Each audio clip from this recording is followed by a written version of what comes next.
여러분 안녕하십니까, 권대혁TV입니다. 중국을 딥시크 생성형 AI죠. 파장이 매우 큽니다. 미국의 그 반도체 주가들이 폭락을 하고, 그리고 우리의 반도체 기업의 주가도 영향을 받고 있습니다. 어떻게 이런 것들이 가능했을까요? 그리고 또 이로 인한 영향은 어떻게 될까요? 우리 한국은 왜 이렇게 못하는 걸까요? 한번 알아보는 시간을 갖도록 하겠습니다. 딥시크 왜 한국선 못 만드나? 하필 미국 트럼프 대통령 취임식을 겨냥해 중국의 생성형 AI 딥시크 R1 모델 성공의 충격으로 전 세계 주식시장에서 수천조 원의 일시 증발할 정도였다. 딥시크이 전 세계 AI 시장을 호령해왔던 오픈AI의 챗GPT를 능가하는 기능을 자랑했으니, 더군다나 미국이 중국의 기술 굴기를 봉쇄하기 위해 고급 반도체 수출을 금지해놨는데도 포위망을 뚫었다니 깜짝 놀라지 않을 수 없었다. 딥시크는 오픈소스로 개발 경위까지 모두 공개해버렸다. 오픈AI 모델 같으면 1억 달러, 즉 1,450억 원이 소요되는 개발비를 단돈 80억 원, 즉 560만 달러밖에 들이지 않았으며 그 비결이 뭔지도 소개했다. 메타가 들인 비용의 1%에 불과한 단돈 80억 원이면 한국에서도 쉽게 투입할 수 있는 비용이다. 그동안 한국에서 생성형 AI 개발에 매달렸던 네이버, 다음, LG, KT 등은 어째서 딥시크 같은 성공을 거두지 못했을까? 한국은 AI 세계 3강을 부르짖더니 그동안 뭘 했단 말인가? 딥시크 개발을 주도한 중국의 량원펑의 성공 비결은 무엇이었을까? 양원펑이 공개한 성공 비법은 전문가들의 해석을 빌면 대략 3가지로 요약되는 것 같다. 첫째, 오픈AI의 모델은 모든 숫자를 소수점 32자리까지 하는 방식인데 딥시크는 8자리까지만 하면 어떤 결과가 나올까? 그렇게 해보니 칩 메모리를 75% 감소시킬 수 있었다. 둘째, 오픈AI처럼 문장을 읽어드릴 때 단어별로 읽는 게 아니라 문장 전체를 한꺼번에 읽었다. 그랬더니 속도는 100% 빠른 것으로 나타났고, 다만 정확성은 10%가 떨어졌다. 데이터 수억 개를 처리 시 효율성이 엄청나게 향상됐다. 셋째, 거대한 AI가 모든 분야의 일을 다 하는 게 아니라 필요한 경우에만 전문가를 호출하게끔 설계해서 기존 모델은 1조 8천억 개에 달하는 파라미터가 항상 활성화돼 있어야 하지만 딥시크는 6,710억 개 파라미터 중 370억 개만 항상 활성화돼 있으면 된다는 것이다. 이상 3가지 요소에 의해서 딥시크에 필요한 GPU는 10만 대를 2,000대로 줄일 수 있었고, API 비용 95%를 절감해 단 5%만 들여 성공 작품을 낼 수 있었다는 것이다.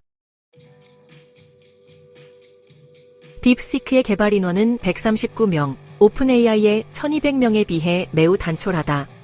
이렇게 모델을 단순화해 놓으니 반도체 칩을 엔비디아의 A100을 쓸 필요가 없이 저사양으로 중국에 수출해도 좋다는 H800, 나중에는 이것도 못 믿어 H20만을 중국 수출에 허용했는데 이런 칩으로 딥시크이 성공했다는 것이다. 코페르니쿠스적인 발상의 대전환을 한 것이다. 엔비디아는 고사양 GPU를 칩 한 개에 수만 달러의 90% 이득을 남기고 팔아왔는데 이런 영업 방식이 무너지게 생겨서 오직 엔비디아 주가만 폭락한 채 회복하지 못했다. TSMC, 브로드컴도 회복했고 제본스의 역설에 의해 하이닉스 등 한국 반도체 업체들도 회복될 것이다. 제본스의 역설이란 어떤 산업이 결국 더 광범위하게 발전하면 관련 요소들의 사용이 증가해 결국 수요 증가를 맞는다는 이론이다. 이렇게 저사양 칩으로 기능은 오픈AI를 능가해 수학평가 시험은 더 높은 점수를 받았으므로 딥시크는 스푸트니크 모먼트로 불리며 미국에 충격을 준 것이다. 트럼프가 취임 시 야심차게 발표한 스타게이트 5천억 달러 718조 원을 들여 AI 혁명을 시작한다는 구상마저 체면 구기게 만든 딥시크의 성공을 보고 미국은 입맛이 씁쓸했을 것이다. 트럼프는 딥시크 성공은 돈을 많이 쓸 필요가 없기 때문에 좋은 일이라면서 미국의 산업에 경종을 울려야 한다고 코멘트했다. 딥시크의 성공 비법이 공개되자 국내에선 왜 한국에선 저런 작품이 안 나오냐, 스타트업 벤처 정신이 실종해버린 것 아니냐는 한탄이 많이 쏟아지고 있다. 딥시크의 량원펑은 1985년생, 만 40세로 오픈AI의 샘 올트만과 동갑이다.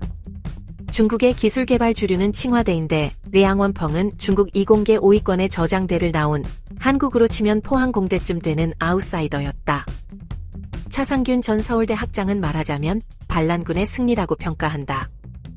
량원펑은 수학의 천재로 일찍이 알려졌고 그 실력을 바탕으로 퀀트펀드, 환팡량화를 설립해 투자회사로 큰 돈을 벌어 하이플라이어를 설립하고 AI를 기반으로 금융회사 경영에 성공했다. 그때 번 돈으로 엔비디아 고급 사양 반도체 A100 1개 10,000개 2천억 원을 미국이 수출 규제하기 전 2019년에 사 모아두었다가 생성형 AI 개발에 뛰어들어 그것을 바탕으로 이번에 성공했지 않느냐는 분석이 있다. 저사양 H800을 쓴 게 아니라 바탕으로 고사양 엔비디아 A100을 쓴 사실을 숨겼다는 것이다. 그렇다 해도 량원펑의 성공에는 뛰어난 개혁 정신이 1등 공신이라고 나는 생각한다. 일론 머스크가 스페이스X, 테슬라를 창업하고 다 망할 뻔하다 성공한 이유는 종전의 사업 방식을 100% 뛰어넘은 개혁 창조 정신 때문이었다. 일론 머스크가 보기엔 나사가 독점하던 인공위성 발사가 너무나 비경제적인 요소가 많았다. 초고급으로 위성을 발사하고 수억 달러가 드는 1단계 로켓을 버리는 게 말이 안 됐다. 그는 훨씬 대형 위성 발사체를 만들어 쏜 다음 회수하여 재사용했고 꼭 고급 사양이 아닌 것은 급을 낮춰서 썼다. 압도적인 비용 절감으로 오늘날 나사는 모든 위성 발사를 스페이스X에 아웃소싱한다. 테슬라 전기차도 마찬가지다. 1900년이 되기 전에도 전기차가 한때 유행이었지만 당시에는 첨단 배터리가 없어서 실패했다.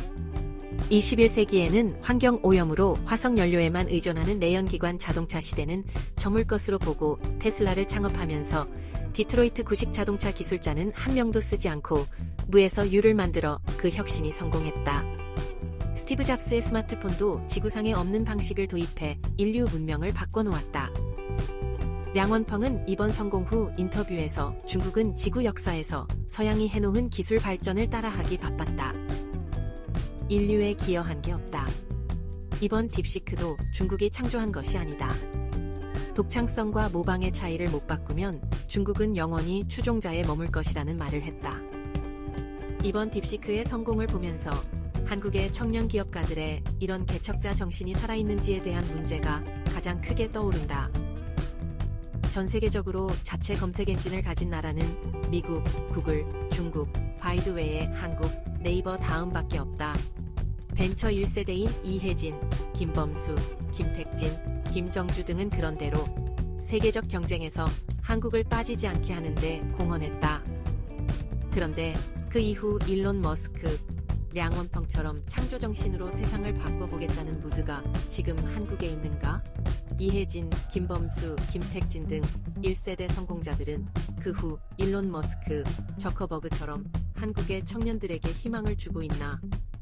편하게 은둔하고 있다는 평가다. 량원펑의 딥시크의 성공에는 아직 여러 가지 의문이 있는 게 사실이다.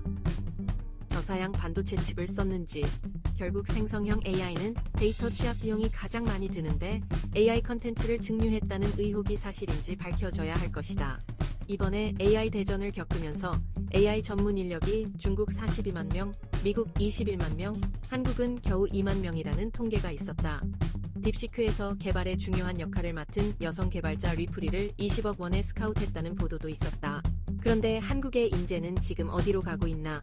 선두권 학생들은 의대에 목을 메고 유학 간 인재는 리프리 같은 대우를 받지 못해 한국으로 돌아오지 않고 실력 있는 대학 교수들도 다시 미국, 중국에 스카웃돼서 떠나고 있다.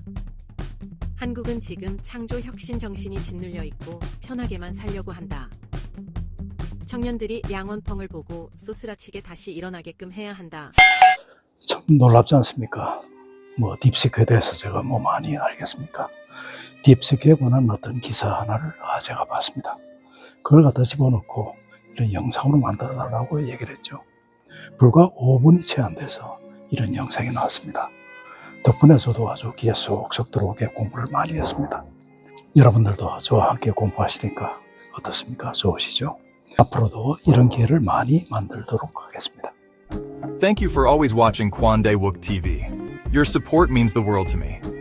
I promise to repay your kindness with even better content.